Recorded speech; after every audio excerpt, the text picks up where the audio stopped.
ఏం నేర్చుకున్నాం నాన్న మనము ఫోర్సెస్ అనేది ఎలా ఎఫెక్ట్ అవుతున్నాయి అని నేర్చుకున్నాం. సో దేనిపైన ఎఫెక్ట్ అని నేర్చుకున్నాం మనం ఇందాక? Effect of forces on state of motion. Moving టైంలో దాని ఫోర్స్ అనేది ఎలా ఉంటుంది? ఇంక్రీజ్ అవుతుందా డిక్రీజ్ అవుతుందా? మనం ఎంత ఫోర్స్ ఇస్తే దాని స్పీడ్ అనేది అంత ఇంక్రీజ్ అవుతుంది. ఇప్పుడు మనం ఏం నేర్చుకుందాము అంటే effect of force on effect of net force on direction of moving object. Effect of net force on direction of, ఇక్కడ ఏంటన్నా నీకు హెడ్డింగ్ని బట్టి చెప్పేసాను నువ్వు ఏంటి? Effects of force and direction.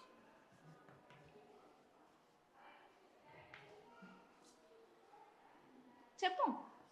Effect of net force on direction of moving object అంటే ఇందాకేంటి, ఒక బాల్ అనేది కాన్స్టెంట్గా ఉంది, రెస్ట్లో ఉన్నప్పుడు దాని మోషన్ ఎలా చేంజ్ అవుతుంది నేర్చుకున్నాం. ఇప్పుడు ఏం నేర్చుకుంటున్నాం మనము? ఆల్రెడీ మూవింగ్ ఆబ్జెక్ట్ అంట, అది ఆల్రెడీ మూవ్ అవుతుంది. మూవింగ్ ఆబ్జెక్ట్ పైన నెట్ ఫోర్స్ అనేది ఎలా యాక్ట్ అవుతుంది అనేది చూద్దాం. ఇక్కడ ఎగ్జాంపుల్ ఏమి ఇచ్చారు నాన్న? సో నువ్వు క్యారమ్ బోర్డ్ ఆడుతుంటావు, ఆడతావా నాన్న? Do you play carroms? These are the 4 holes you have కదా. ఇక్కడ ఒక బౌండరీ లాగా ఉంటుంది, right? So okay, so striker ఎక్కడ పెడతాను? ఇక్కడ పెడతాం. Okay, so you will have black coins, white coins ర్యాండమ్గా. ఓకే, సో ఒక కాయిన్ని హిట్ చేయాలంటే నువ్వేం చేస్తున్నావు? What you are doing? You are applying force apply చేసి you are giving some force to the striker. Force ఇచ్చినప్పుడు ఏమవుతుంది? ఆ ఫోర్స్తో వేరే కాయిన్స్ అని మూవ్ అవుతున్నాయి, అంతేనా కదా? సో నువ్వు ఎగ్జాక్ట్గా ఏ డైరెక్షన్లో ఫోర్స్ ఇస్తే ఆ డైరెక్షన్లోనే మూవ్ అవుతుందా, లేకపోతే కొంచెం అటు ఇటుగా మూవ్ అవుతుందా? కొంచెం అటు ఇటుగా. ఇన్ ద క్యారమ్ బోర్డ్ కొంచెం డైరెక్షన్ అనేవి చేంజ్ అవుతూ ఉంటాయి, అవునా కదా నాన్న? So hit a carrom coin with the striker. Ask your friends to do the same. Does the coin move in the same direction in each case? ప్రతిసారి same డైరెక్షన్లో move అవుతుందా నాన్న? సేమ్ ఇలానే మూవ్ అవుతుందా? లేదు, కొన్నిసార్లు చేంజ్ అవుతూ ఉంటుంది కదా. సో ఒక్కొక్కసారి రౌండ్ తిరిగి వేరే. సో ఏమవుతుంది? Direction of coin changes sometimes it may move in the same direction. Okay, ఇక్కడ ఏమవుతుంది? ఇక్కడ ఇది ఇంపార్టెంట్, డైరెక్షన్ అనేది చేంజ్ అవుతుంది, అవునా కాదా? So when you hit the coin with a strike, not only does the coin change its direction but the striker changes its direction too. Striker ఇక్కడే ఉంటుందా నాన్న? స్ట్రైకర్ ఏమవుతుంది? స్ట్రైకర్ కూడా కొంచెం పొజిషన్ మూవ్ అవుతుంది కదా. So striker is also changing the direction. ఓకేనా? ఆడావు కదా, నువ్వు ఆడినప్పుడు ఇవన్నీ అబ్జర్వ్ చేయాలి. నెక్స్ట్ టైం నువ్వు ఆడినప్పుడు మేడం అప్పుడు అది చెప్పింది కదా, సో ఫోర్స్ పైన కాన్సెప్ట్ అనేది గుర్తు రావాలి. ఓకేనా? సో దీన్ని బట్టి ఏం అర్థమవుతుందన్నా? From these observations we can say that a net force stops a moving object or makes a stationary object move and also change the speed and direction of a moving object. So దీని ద్వారా ఏం చెప్తున్నాం నాన్న? Net force అనేది ఏమవుతుంది? ఇందాక కేసులో ఏం చేసాము? Net force is stopping the direction. Net force is stopping the movement కదా. మూమెంట్ ని స్టాప్ చేయొచ్చు అండ్ నెట్ ఫోర్స్ ఇంక్రీజ్ కూడా చేయొచ్చు. Increases the speed. ఓకే, అర్థమైంది కదా నాన్న? సో ఇక్కడ ఏం నేర్చుకుని net forces stop the moving object or makes the stationary object ని కూడా మూవ్ చేయొచ్చు, లేదా మూవింగ్ ఆబ్జెక్ట్ ని ఆపేయచ్చు. 2 రకాలుగా చేస్తుంది. ఆల్రెడీ మూవ్ అవుతున్న దాన్ని నువ్వు స్టాప్ చేస్తున్నావు, లేదా ఉన్నదాన్ని నువ్వు మూవ్ చేస్తున్నావు. రెండు చేస్తున్నావు నువ్వు ఫోర్స్ వల్ల. ఎఫెక్ట్, దీన్నే ఎఫెక్ట్ అని అంటాం. దానివల్ల ఎలా ఎఫెక్ట్ అవుతుందని. ఓకేనా? So does the force change only the state of motion? Are there any effects? ఇంకేమైనా ఎఫెక్ట్స్ ఉన్నాయా నాన్న? ఇది ఒక ఎఫెక్ట్. మూవింగ్ ఆబ్జెక్ట్ని ఎలా స్టాప్ చేస్తున్నావు అనేది నీకు అర్థమైంది ఇప్పుడు. ఓకే, ఇంకా ఏమేమి ఎఫెక్ట్స్ ఉంటాయి? What are the other effects? ఇంకా effects of force on the shape of object అని చెప్పొచ్చా? Effects of force on shape of object. Okay,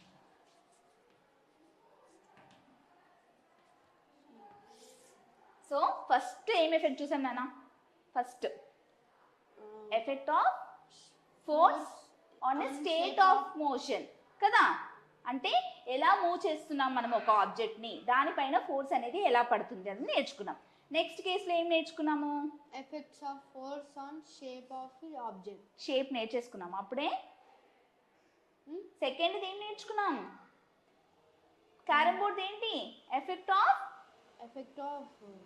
of force on direction కదా, డైరెక్షన్ ఎలా చేంజ్ అవుతుంది అనేది నేర్చుకున్నాం కదా. క్యారమ్ బోర్డ్లో ఏం నేర్చుకున్నాను? డైరెక్షన్ అనేది ఎలా చేంజ్ అవుతుంది, ఫోర్స్ అప్లై చేయడం వల్ల దాని డైరెక్షన్ అనేది చేంజ్ అవుతుందా లేదా? ఎస్, డైరెక్షన్ చేంజ్ అవుతుంది. ఫస్ట్ ఏంటి? దాని మోషన్ చేంజ్ అవుతుంది. సెకండ్ ఏంటి? డైరెక్షన్ చేంజ్ అవుతుంది. థర్డ్ ఇప్పుడు ఏం నేర్చుకోబోతున్నా? షేప్. దాని షేప్ ఎలా చేంజ్ అవుతుంది, ఒక ఫోర్స్ అప్లై చేయడం వల్ల దాని షేప్ ఎలా చేంజ్ అవుతుంది. సో ఫర్ ఎగ్జాంపుల్ నాన్న, ఇప్పుడు నేను డస్టర్ తీసుకున్నాను. ఇలాంటి డస్టర్ కాదు, స్పాంజ్ డస్టర్స్ ఉంటాయి కదా మనకి, దానిపైన నేను గట్టిగా ఫోర్స్ అప్లై చేశాను.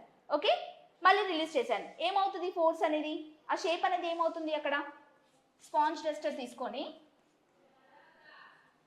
ఓకే, స్పాంజ్ డస్టర్ తీసుకొని ఇఫ్ ఐ అప్లై ఫోర్సెస్ అనేవి చాలా డైరెక్షన్లో అప్లై చేశాను. ఏమవుతుంది? సేమ్ అలానే ఉంటుందా, చేంజ్ అవుతుందా?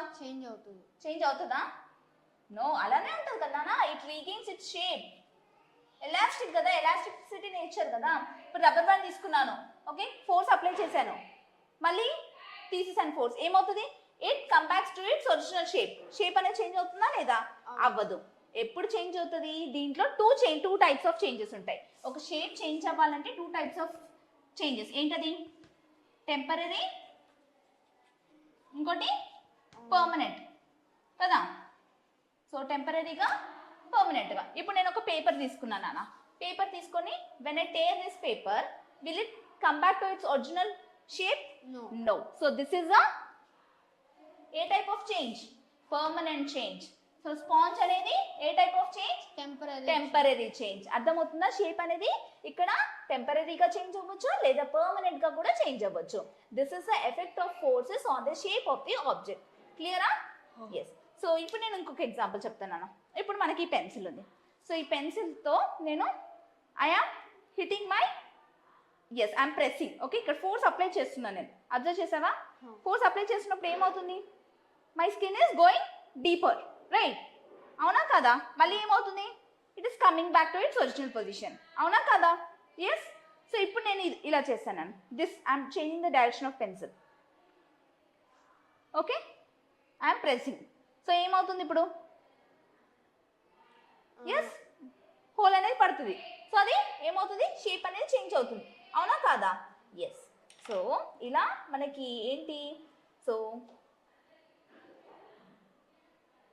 Effect of force depends on the, so ఇది చూద్దాం. Okay, let's get into this.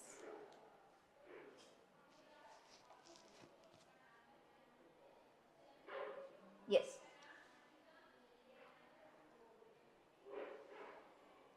Okay. So ఇలా పర్మనెంట్ చేంజెస్ ఉంటాయి, టెంపరరీ చేంజెస్ అనేవి జరుగుతూ ఉంటాయి నాన్న. ఓకేనా? సో ఇప్పుడు ఏంటి? నేను it may change the shape temporary or permanently based on the nature of the object and the force applied on it. Okay, so ఇంకొక క్వశ్చన్ అడుగుతాను నేను, చెప్పినాను. Why do people who carry weights on their heads wear a turban? Turban wear చేస్తారు, తెలుసు కదా turban అంటే. Okay, so ఎందుకు?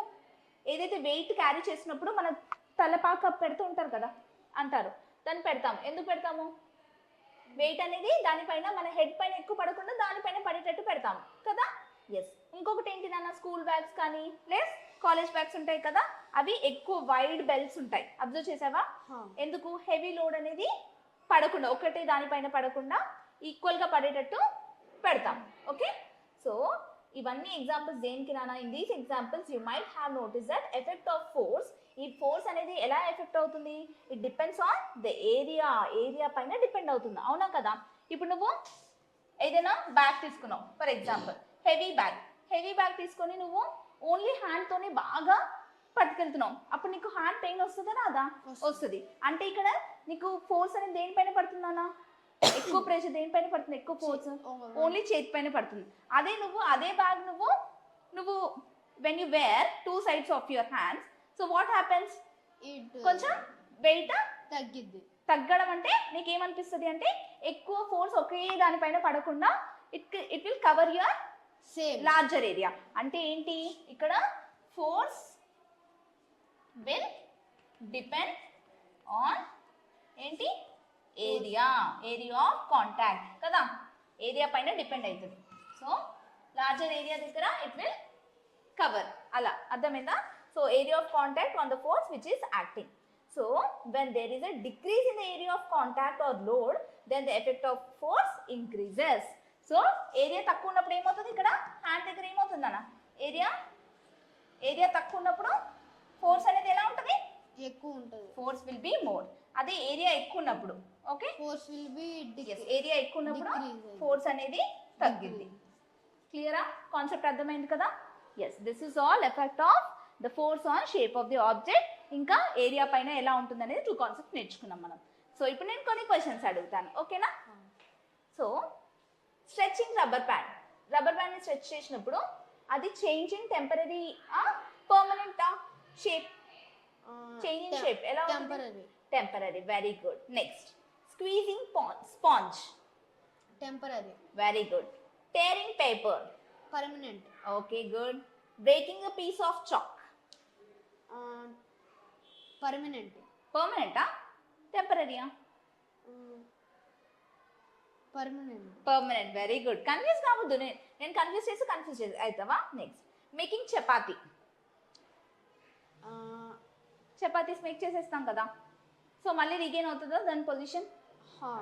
Temporary కాదు, టెంపరీ అంటే మళ్ళీ నువ్వు దాన్ని డఫ్ లాగా చేయొచ్చు, ఓకేనా? మొత్తం చపాతీ కాల్ చేసిన తర్వాత నువ్వు చేయగలుగుతావా, అది పర్మనెంట్ కదా. సో జస్ట్ డఫ్ చేసి నువ్వు రోల్ చేసినప్పుడు మళ్ళీ you can squeeze it and get back to your original position. Next breaking glass, టెంపరీయా? ఒకసారి గ్లాస్ బ్రేక్ చేసేసిన తర్వాత నీకు ఏమైపోతుంది, టెంపరీ కాదు, షేప్ మళ్ళీ సేమ్ అది చేంజ్ పెట్టొచ్చా? లేదు, పర్మనెంట్. ఓకేనా? అర్థమైంది కదా కాన్సెప్ట్? ఇప్పుడు మనం ఎఫెక్ట్ ఆఫ్ ఫోర్సెస్ దేనిపైన నేర్చుకున్నామో ఇప్పుడు నువ్వు చెప్పాలి, ఓకేనా? Just recap of what we have learned in this session. So అసలు ఫోర్స్ అంటే ఏంటన్నా, it is a pull or push of an object on an object which changes it. ఇప్పుడు ఏం చెప్పొచ్చు, which changes it state of motion, which changes its shape, which changes its direction. Can I say this? Yes. ఇప్పుడు force definition అర్థమైపోయింది కదా నీకు? ఏంటన్నా force is చెప్పు. Force is a pull or push or both, pull or push or both on an object, it changes its motion and it changes its direction, and also which changes its direction, shape of a motion, which changes its state of motion and shape of direction, state of motion or changes its direction or ఏం చూసాం నాన్న, or shape of the object కదా. Force వల్ల object shape కూడా change అయిపోతుంది, అర్థమవుతుందా నాన్న? ఇప్పుడు ఫోర్స్ డెఫినేషన్ క్లియర్ గా అర్థమైందా? ఇన్ని ఎగ్జాంపుల్స్ చూసాం కదా మనము, క్లియర్ గా అర్థమైపోయింది కదా? Okay, so these are all the different concepts how the effect of forces have been applied on and different objects. Okay, మన డైలీ లైఫ్లో ఎలా చూస్తాం నాన్న, ఎక్కడెక్కడ చూస్తాము ఫోర్సెస్ అనేది? చాలా చోట్ల చూస్తూ ఉంటాం కదా. ఇప్పుడు మనము వాల్కి మనము నెయిల్స్ కొట్టినప్పుడు ఏమవుతుంది, ఫోర్స్ అప్లై చేస్తున్నాం కదా. ఎస్, ఆ నెయిల్ అనేది some what it will take the force, కొంచెం డైరెక్షన్, కొంచెం షేప్ చేంజ్ అవుతూ ఉంటుంది అక్కడ అబ్జర్వ్ చేస్తే, అవునా కదా? ఎస్, అలా చాలా చోట్ల డైరెక్షన్ చేంజ్ అవుతుంది, మూవ్ అవుతుంటుంది. మనం బాల్తో ఆడుతూ ఉంటాము, so it changes it state of motion. Okay, so this is what all about the force గురించి క్లియర్గా అర్థమైపోయింది కదా నాన్న?